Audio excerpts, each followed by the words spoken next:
इस कविता की शीर्षक है बेटी की जन्म। बेटी को हमारे समाज में सबसे उत्तम माना गया है और बेटी हमारे लिए अनमोल रत्न होता है और बेटी को लक्ष्मी की दर्जा दी गई है। बेटी ही हमारे समाज की निर्माण करता है, जो कि हमारे वंश को आगे ले जाने में बेटी ही बहुत अहम भूमिका निभाती है। तो इसीलिए इस कविता को बेटी पर लिखा गया है। इस कविता को आप लोग ध्यानपूर्वक सुने। इस कविता का शीर्षक ही है बेटी का जन्म। जब जन्म लेती है बेटियां, घर लक्ष्मी बन जाता है। घर किलकारी करती बेटियां, धन सरंग चल जाता है। पिता कहते हैं मेरी बेटी लक्ष्मी रूप में आई है। किलकारी से गूंज गूंज कर लक्ष्मी घर बुलाई है। भरती है घर धन संपदा से, नई दुनिया बुलाई है। दरवाजे पे बैठ के दादा कहता देखो लक्ष्मी घर ले आई है। धीरे धीरे बढ़ती बेटियां कहती उनकी माई हैं। दादी कहती आंगन बैठकर बेटे के सर पे बेटी बोझ बन आई है। पिता है कहता मेरी बेटी पढ़ लिख कर विद्वान बने, ताकि इसका जिंदगी आसान बने। माता कहती छोड़ो ये सब, बेटी तो पढ़ाई है। बेटी आज तक किसी माँ का घर को नहीं बसाई हैं।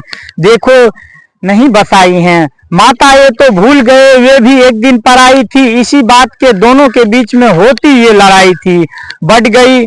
बढ़ गई लड़ाई थी। देखो कैसे उम्र बढ़ती है बेटी का, हो जाती पढ़ाई है। जब उम्र बढ़ती है बेटी का, करना होता है उसका सगाई है।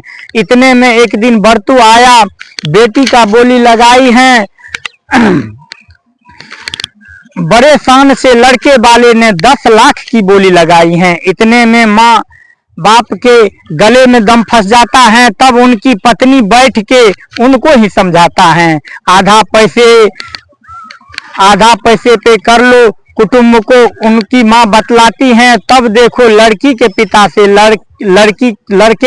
से लड़की के पिता ने समझाता है, पैसे मैं तो आधा दूंगा, आधा तो मैं बाद में दूंगा। इतनी से ही बात में रिश्ते फाइनल हो जाता है। लगन पत्रिका बांट लिए तब दिन दिवस हो जाता है। शादी होकर बेटी फिर ससुराल में बेटी बहू बन जाती है। ससुराल पहुंचते सास पूछती क्या सब साथ लेकर आई हो।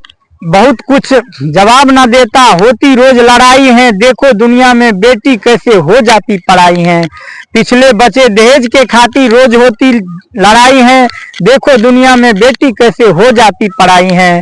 दूसरे दिन बहू से फिर हो जाती लड़ाई है। तब बहू का सास ननद ने पूरे देह पर पुतहू को तेल लेकर पूरे देह पर छिड़काई हैं। हाथ में देखो माचिस लेकर फिर बेटी को जलाई हैं। जबकि बेटी इस दुनिया में सबकी वंश को बढ़ाई है। फिर देखो तनिक पैसा खातिर एक सास बेटी को जलाई है। जब तन कस ले बेटी तो वही लक्ष्मी वायु है। जब घर उजड़ रही थी तब घर को बेटी ही बसाई है। कुछ बड़े तबके के लोग ने दहेज का गंध फैलाई है। दहेज से घटता दोनों की मारी मान मर्यादा कुछ कवि ने गा कर इनको बताए हैं। इन तनिक दहेज के खातिर बेटी होती पराई है। बंद करो ये दहेज प्रथा, कबीर और कवि ने खुलकर गाई हैं।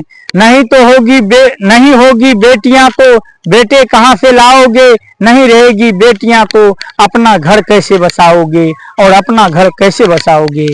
ये कविता जो है बेटी पर लिखी गई थी और आप लोग इस कविता को शेयर करें और कमेंट करें और अपने मित्र के पास इस कविता को शेयर करें। जय श्री राम, जय श्री राम।